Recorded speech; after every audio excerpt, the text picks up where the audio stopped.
time. Thank you for joining us today. My name is Megan and I work with the Pikes Peak Library District. And if you're watching this video, then you must be here to learn how to make our wax paper luminary. A quick note on some of the inventory that's listed that was a typo. We had said that it'd be fall and winter cardstock cutouts. We only give you guys the fall ones, that's our bad. But with that in mind, you're watching this video, so you should have in your bag some wax paper, some popsicle sticks, those previously described fall themed cutouts, and some binder clips. You can always use some other flat material if you want. I've seen these done with pressed flowers. If you have your own like winter theme, like stickers or something, that's gonna be fine too. Just make sure it's okay to get melted into the wax paper. You can do Sharpie, like one idea that you could do if you wanna make these as like a pumpkin, you can use a Sharpie and make these little pumpkin faces. So there's a lot of creativity you can do with this. The bare minimum we are wanting to teach you though is how to make it a nice fall leafy luminary. You will need to make sure you have on hand an iron, some scissors, some glue, and just anything else you might need, like an ironing board or things like that. And if you're like me, you also need to have a nice festive mug to drink something out of. I have coffee. So from this point forward, you're not going to be seeing much of me. You're going to be seeing what I'm doing, so bear in mind with that. And let's go ahead and get started. So the first thing you're going to want to grab is your wax paper. We have indicated on yours an X where the outside needs to be. There was a bit of a disaster in my with mine, so I had to get some different ones. And go ahead and make sure that it's folded, and you want it folded lengthwise instead of widthwise, or you might be familiar with hot dog style versus hamburger style. And with that, what we are going to do is go ahead and grab the leaves that we're wanting, and we'll start putting those into that folded half there. So I'm gonna go ahead and unfold mine. You just kind of want to make sure that as you're spacing them out, you're considering how big your frame is going to be. You want to make sure, and you might want to do one set of this just to see if it'll fit. Otherwise, you can just kind of cut things to size. Once you have your leaves in, we're gonna fold that back up. And you want them nice and spaced out. I'll go ahead and kind of shimmy this a little bit back and forth. And then you're ready to iron. If you're concerned about the material underneath your iron, make sure you have a cloth down or some kind of fabric to protect what you're doing. I'm not super worried because I'm doing this on wood, so I'm going to go ahead and very slowly start pulling across my wax paper. And you're going to want to do this maybe only 1 or 2 times. You don't want to do it too many times. It's nice and sealed in. You want your iron on a low temperature. I should have said that at the beginning, but that's good to know. You don't want it too high, but we can see here that it's nice and sealed in. You might need to go over a couple more times, and then you're ready to cut these out. And I leave mine a little bigger and I cut them to size later. So our next step is to begin gluing our framework. So I had that little sample here that I started just to show you like the end result. And what you're going to do is make 4 of these. So you're going to do 4 total squares.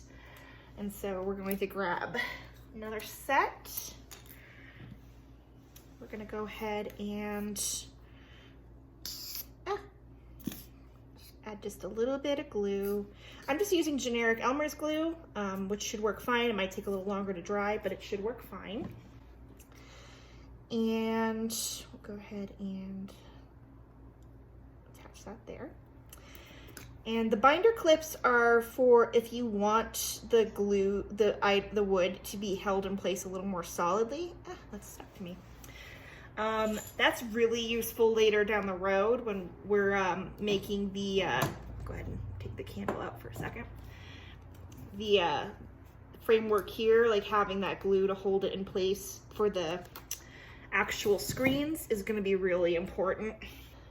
And actually in total, we're going to be doing these frames 8 times, but we start with 4 because in between the other 4, we glue the screens, which are the things that we made with the wax paper. While those dry, it's a good time to just kind of eyeball the size that you need for your frames. So I'm just gonna go ahead and start cutting that while that dries. Once your glue on the beginnings of your frame has dried, for the popsicle sticks, we're gonna go ahead and do just some glue all the way around. Not too much, just enough to hold the frames in place, or the screens in place. And then you're going to very carefully just attach those as best as you can. There we go. And you're going to repeat that obviously with the other 3. So let's go ahead and do that. You can always trim later if you mismeasured, like I did up there, or you can use that to help you with some later steps when we actually get to gluing the base. So we now have the set for our frames and for our screens. And what we're going to do now is repeat that last step. So that way it's nice and well secured, okay? Now that we have our screens attached, it's time to, in our other frames ready to go, it's time to secure the screens into the frame. And what you want to do is, so this is lined up as such, so it's matching. So we have a top line, a top line, a top line, a top line, and then underneath, underneath, underneath, underneath.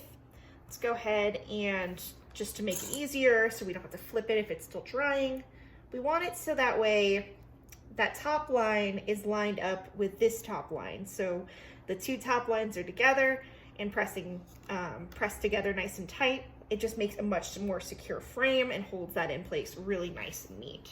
So first we're going to add some glue all the way around, lots of glue. And you might need to clear out some clogs, just because I've been having that issue ongoing, which is okay. And then we're gonna very carefully attach that. And, oh, this actually lays pretty nice, but if yours is laying a little wonky, or like if there's some wood that isn't quite matched up, or like is a little warped, like kind of right here, but that's okay. That's where those binder clips are really useful. I have some other here that were a little more warped, so those are being held together so they glue properly. Otherwise, you can just set this aside and let it dry. Looks like that one will be okay. And you probably see a couple over here that are a little warped or a little uneven, and that's gonna be okay too. So go ahead and do that with the remaining frames.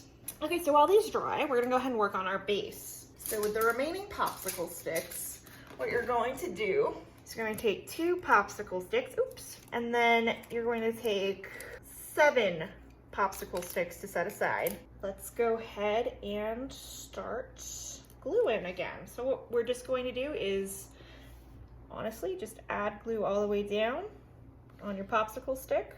And we're just gonna very carefully start lining these up as best as we can. And I always start with the outside just so that way I can make sure that I have the right amount. We do give a little bit of extra, but do make sure you leave 2. And just kind of do your best to make a nice little grid here so it can hold your candle or whatever you end up putting inside your luminary. And what you want to do is just make sure those are secured in nice and tight. So we're just going to do one more just all the way down. Oop, some glue. We'll go ahead and glue that in so that way those are secure. Again, the binder clips will help with this if you have any left over. You should have 2 more popsicle sticks left. Those are just in case you need to like add some extra support, or if you need to repair something. You can use these, however, you can add like some more here if you wanted to, or you can just set them aside. I'm just gonna set mine aside. So I've already set this up a bit so you can see, but for the next few steps, what you're going to be doing is gluing at the base, adding a frame, and then gluing at the base, adding a frame, and then drizzling between these 2. And I'll show you on this side here in just a moment. And then just letting it sit a bit so it can start to set before proceeding forward. So, and you're going to be adding a lot of glue as a heads up. So we're gonna go ahead and very carefully just kind of move this to the side just so it's easier for me to work. I want that nice and together. And you'll see there's a bit of a gap here. That's gonna be okay. That's where our last frame is going to go. So we're gonna add another frame right here. And to make it aesthetically pleasing, you wanna make sure those bits that are touching each other are the ones that are on top. You don't have to do it, it does look better that way. And then you can decide on a pattern if you want. I'm just kind of going opposites. So I'm gonna go ahead and remove our binder clips from this guy. And we're gonna add, like I said, and you might need a clear clog, I know I do. We're gonna go ahead and add a lot of glue. You want to make sure this is well secured in place. So you can see it's kind of a balancing act. And then over on this side, we're going to go ahead and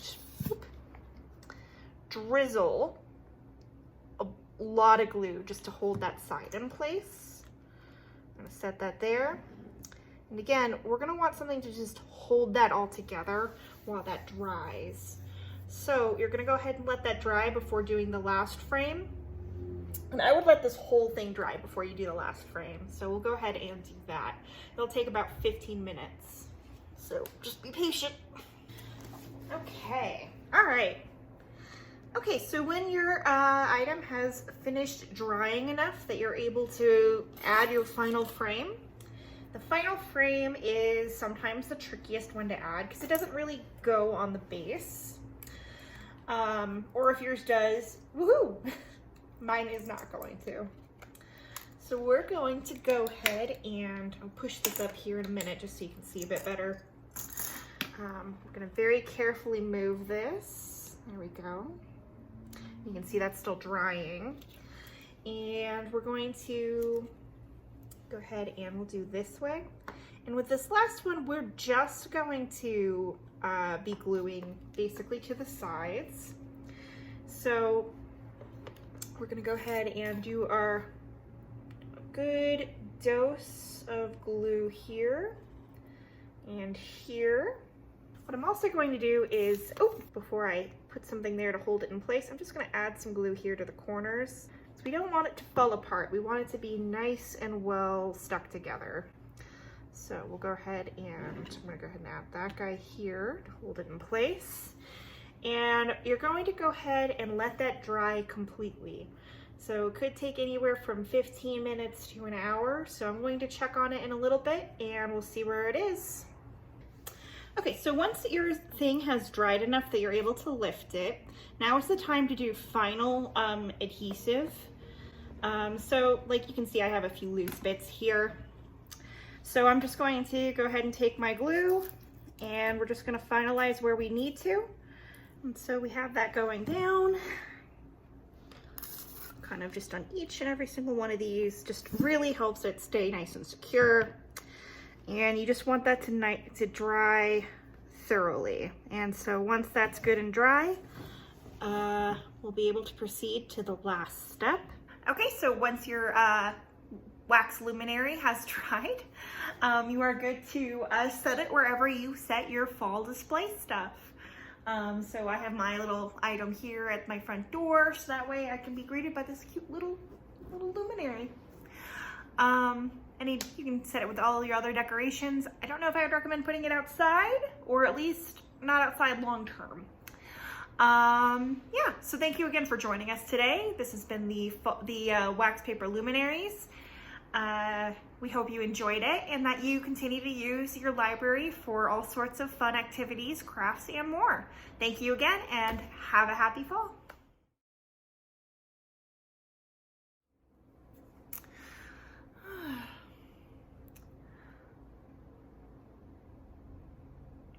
Wow.